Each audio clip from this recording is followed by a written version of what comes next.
ಎಲ್ಲರಿಗೂ ನಮಸ್ಕಾರ. ಕರ್ನಾಟಕದ ಜನಪದ ಸಂಸ್ಕೃತಿಯಲ್ಲಿ ಮತ್ತು ಭಕ್ತಿ ಪರಂಪರೆಯಲ್ಲಿ ಶಕ್ತಿದೇವತೆಯರ ಆರಾಧನೆಗೆ ಅತ್ಯಂತ ಮಹತ್ವದ ಸ್ಥಾನವಿದೆ. ಅಂತಹ ಶಕ್ತಿದೇವತೆಗಳಲ್ಲಿ ಪ್ರಮುಖವಾಗಿ ಕಂಗೊಳಿಸುವ ದೇವಿಯೇ ಶ್ರೀ ಹುಲಿಗೆಮ್ಮ ದೇವಿ. ಇಂದು ನಾವು ಆ ತಾಯಿಯ ಮಹಿಮೆ ಮತ್ತು ನಮ್ಮ ಜನಪದರೊಂದಿಗಿನ ಅವಳ ಅವಿನಾಭಾವ ಸಂಬಂಧವನ್ನು ನೆನೆಯೋಣ. ಹೆಸರಿನ ಅರ್ಥ ಮತ್ತು ತಾಯಿಯ ಶಕ್ತಿ. ಹುಲಿಗೆಮ್ಮ ಎಂಬ ಹೆಸರಲ್ಲೇ ಒಂದು ದಿವ್ಯಶಕ್ತಿಯಿದೆ.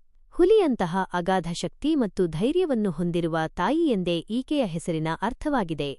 ಜನಪದ ಕಥೆಗಳ ಪ್ರಕಾರ ದೇವಿಯು ದುಷ್ಟಶಕ್ತಿಗಳನ್ನು ಮರ್ದನ ಮಾಡಿ ಶಿಷ್ಟರನ್ನು ಪರಿಪಾಲಿಸುವ ಸಲುವಾಗಿ ಅವತರಿಸಿದ ಮಹಾಶಕ್ತಿ. ಕೇವಲ ಉಗ್ರರೂಪಿಯಷ್ಟೇ ಅಲ್ಲದೆ ತನ್ನನ್ನು ನಂಬಿಬಂದ ಭಕ್ತರನ್ನು ಹೆತ್ತ ಕರುಳಿನಂತೆ ಕಾಯುವ ಕರುಣಾಮಯಿ ತಾಯಿ ಈಕೆ. ಗ್ರಾಮದ ರಕ್ಷಕ ದೇವತೆ. ಹುಲಿಗೆಮ್ಮ ದೇವಿಯನ್ನು ಕರ್ನಾಟಕದ ಗ್ರಾಮೀಣ ಭಾಗಗಳಲ್ಲಿ ಪ್ರಮುಖ ಗ್ರಾಮ ದೇವತೆಯಾಗಿ ಮತ್ತು ರಕ್ಷಕಿಯಾಗಿ ಆರಾಧಿಸಲಾಗುತ್ತದೆ. ಸಂಕಷ್ಟಗಳ ನಿವಾರಕಿ. ಗ್ರಾಮಗಳಲ್ಲಿ ರೋಗರುಜಿನಗಳು ಬಂದಾಗ, ಬರಗಾಲ ಆವರಿಸಿದಾಗ ಅಥವಾ ಯಾವುದೇ ಸಂಕಷ್ಟಗಳು ಎದುರಾದಾಗ ಭಕ್ತರು ಮೊರೆ ಹೋಗುವುದು ಇದೇ ಹುಲಿಗೆಮ್ಮ ತಾಯಿಗೆ. ನಂಬಿಕೆಯ ಸಾಕಾರ ಮೂರ್ತಿ. ತಾಯಿಯ ಕೃಪೆಯಿಂದ ಸುಖ, ಶಾಂತಿ ಮತ್ತು ಸಮೃದ್ಧಿ ದೊರೆಯುತ್ತದೆ ಎಂಬುದು ಶತಶತಮಾನಗಳಿಂದ ನಡೆದು ಬಂದಿರುವ ದೃಢವಾದ ನಂಬಿಕೆಯಾಗಿದೆ. ಜಾತ್ರೆ ಮತ್ತು ಸಾಂಸ್ಕೃತಿಕ ವೈಭವ.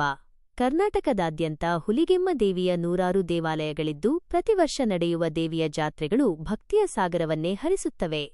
ಜಾತ್ರೆಯ ಸಂದರ್ಭದಲ್ಲಿ ವಿಶೇಷ ಪೂಜೆ ಪುನಸ್ಕಾರಗಳು, ಭಕ್ತಿಪರವಶತೆಯ ಭಜನೆಗಳು ಮತ್ತು ವೈವಿಧ್ಯಮಯ ಜನಪದ ಸಾಂಸ್ಕೃತಿಕ ಕಾರ್ಯಕ್ರಮಗಳು ಜರುಗುತ್ತವೆ.